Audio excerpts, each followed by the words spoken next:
और पार्वती के चरणों को पकड़कर गिर पड़ती है। बड़ा ही प्रेम है, कुछ वर्णन नहीं किया जाता। भवानी सब स्त्रियों से मिल भेंट कर फिर अपनी माता के हृदय से जा लिपटी। पार्वती जी की माता से फिर मिलकर चली। सब किसी ने उन्हें योग्य आशीर्वाद दिए। पार्वती जी फिर फिर कर माता की ओर देखती जाती थी। तब सखियां उन्हें शिव जी के पास ले गई। महादेव जी सब याचकों को संतुष्ट कर पार्वती के साथ घर कैलाश को चले। सब देवता प्रसन्न होकर फूलों की वर्षा करने लगे और आकाश में सुंदर नगाड़े बजने लगे। तब हिमवान अत्यंत प्रेम से शिव जी को पहुंचाने के लिए साथ चले। वृषकेतु शिव जी ने बहुत तरह से उन्हें संतोष कराकर विदा किया। पर्वतराज हिमाचल तुरंत घर आए और उन्होंने सब पर्वतों और सरोवरों को बुलाया। हिमवान ने आदर, दान, विनय और बहुत सम्मान पूर्वक सबकी विदाई की। जब शिव जी कैलाश पर्वत पर पहुँचे तब सब देवता अपने अपने लोगों को चले गए।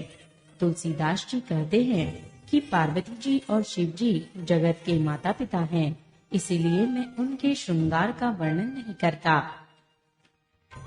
शिव पार्वती विविध प्रकार के भोग विलास करते हुए अपने गणों सहित कैलाश पर रहने लगे। वे नित्य नए विहार करते थे। इस प्रकार बहुत समय बीत गया।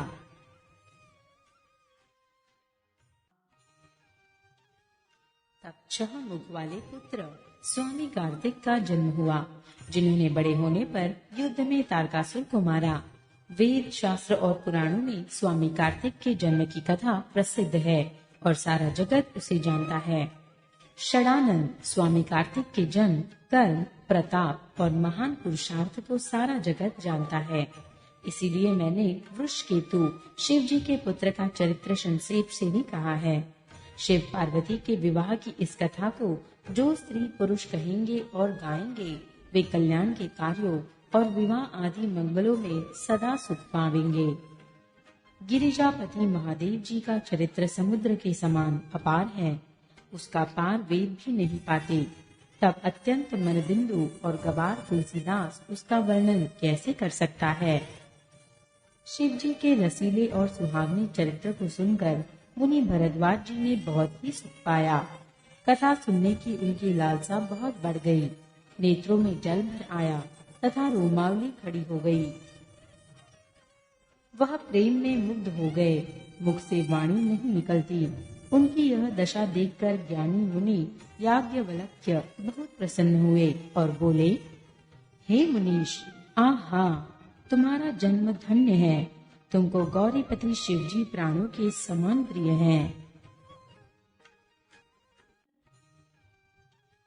शिव जी के चरण कमलों में जिनकी प्रीति नहीं है, वे श्री रामचंद्र जी को स्वप्न में भी अच्छे नहीं लगते।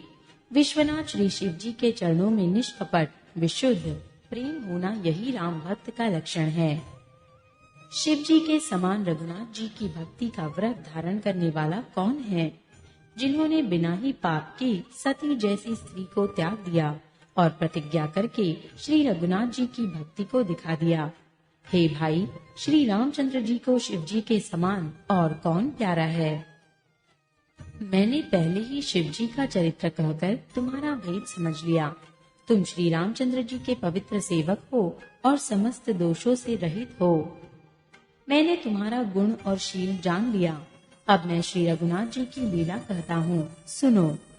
हे मुनि, सुनो।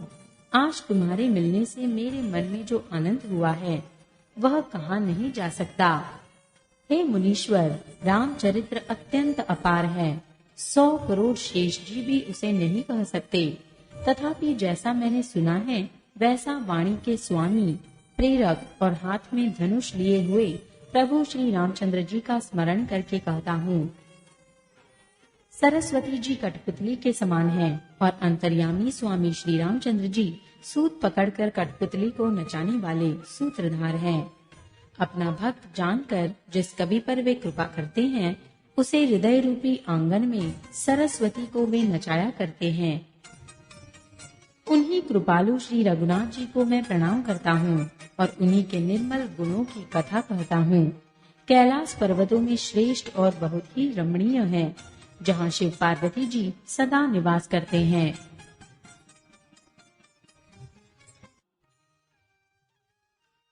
सिद्ध तपस्वी योगीगण देवता किन्नर और मुनियों के समूह उस पर्वत पर रहते हैं। वे सब बड़े पुण्यात्मा हैं और आनंद कंद श्री महादेव जी की सेवा करते हैं। स्पेस जो भगवान विष्णु और महादेव जी से विमुख हैं और जिनकी धर्म में प्रीति नहीं है, वे लोग स्वप्न में भी वहां नहीं जा सकते।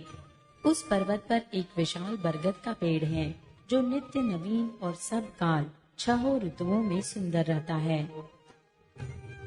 वहाँ तीनों प्रकार की शीतल, मंद और सुगंध वायु बहती रहती है और उसकी छाया बड़ी ठंडी रहती है।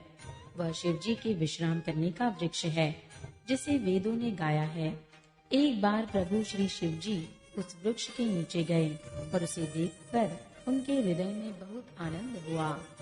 अपने हाथ से बागंबर बिछाकर कृपालु शिव जी स्वभाव से ही बिना किसी खास प्रयोजन के वहां बैठ गए। कुंद के पुष्प, चंद्रमा और शंख के समान उनका गौर शरीर था। बड़ी लंबी भुजाएं थी और वे मुनियों के से वलकल वस्त्र धारण किए हुए थे। उनके चरण नए पूर्ण रूप से खिले हुए लाल कमल के समान थे। नखों की ज्योति भक्तों के हृदय का अंधकार भरने वाली थी। सांप और भस्म ही उनके भूषण थे और उन त्रिपुरासुर के शत्रु शिव जी का मुख शरद पूर्णिमा के चंद्रमा की शोभा को भी हरने वाला, फीकी करने वाला था। उनके सिर पर जटाओं का मुकुट और गंगा जी शोभायमान थी। कमल के समान बड़े बड़े नेत्र थे। उनका नीलकंठ था और वे सुंदरता के भंडार थे। उनके मस्तक पर द्वितीया का चंद्रमा शोभित था।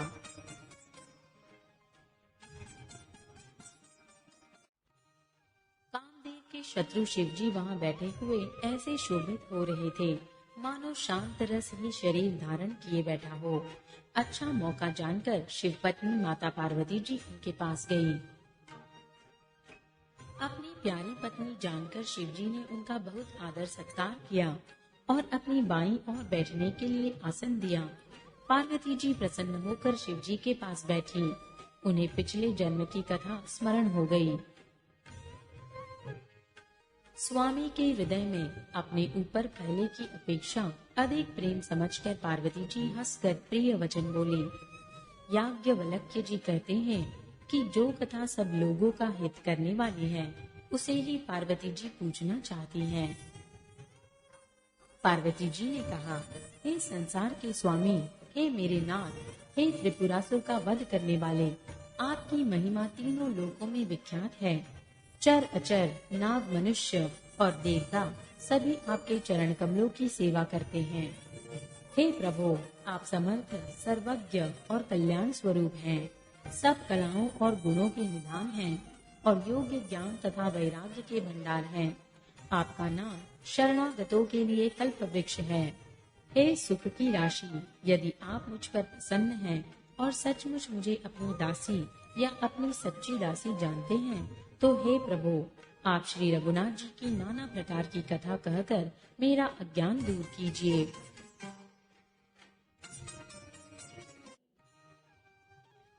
जिसका घर कल्पवृक्ष के नीचे हो, वह भला दरिद्रता से उत्पन्न दुखों को क्यों सहेगा। हे राशि भूषण, हे नाथ, हृदय में ऐसा विचार कर मेरी बुद्धि के भारी भ्रम को दूर कीजिए।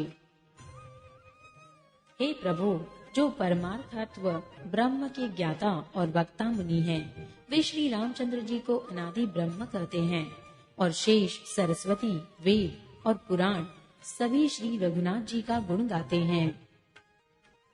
और हे कामदेव के शत्रु, आप भी दिन रात आदर पूर्वक राम राम जपा करते हैं। ये राम वही अयोध्या के राजा के पुत्र हैं या अजन्मा, निर्गुण और अगोचर कोई और राम है? यदि वे राजपुत्र हैं तो ब्रह्म कैसे, और यदि ब्रह्म है तो स्त्री के विरह में उनकी मति बावली कैसे हो गई। इधर उनके ऐसे चरित्र देखकर और उधर उनकी महिमा सुनकर मेरी बुद्धि अत्यंत चकरा रही है। यदि इच्छा रहित व्यापक समर्थ ब्रह्म कोई और है, तो हे नाथ, मुझे उसे समझाकर कहिए। मुझे नादान समझकर मन में क्रोध न लाइए। जिस तरह मेरा मोह दूर हो वही कीजिए। मैंने पिछले जन्म में वन में श्री रामचंद्र जी की प्रभुता देखी थी, परंतु अत्यंत भयभीत होने के कारण मैंने वह बात आपको सुनाई नहीं। तो भी मेरे मलिन मन को बोध न हुआ, उसका फल भी मैंने अच्छी तरह पा लिया।